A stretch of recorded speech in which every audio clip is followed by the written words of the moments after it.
In this guide, I will be showing you guys how can you return something to Amazon. Let's get started. First, launch your Amazon app. Make sure you have already logged into your account. Now, navigate to your profile page.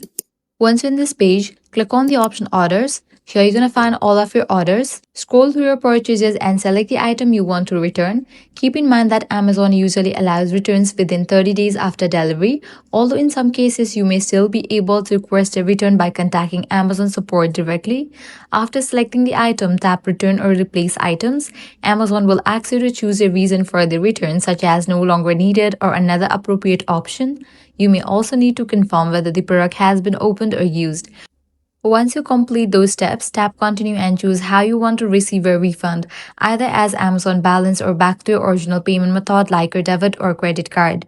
Next, Amazon will show different return methods depending on your location. In many cases, you can return the item for free at places like Whole Foods Market, UPS Store, or Staples. Some return option may require packaging while others may only need a QR code.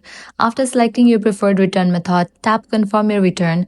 Amazon will generate a QR code or return label. Simply take the item to the selected return location, show them the QR code, and they will process and ship the item back to Amazon. And that's it. This way you can easily return item on Amazon. If this guide was helpful, do not forget to like, share, and subscribe.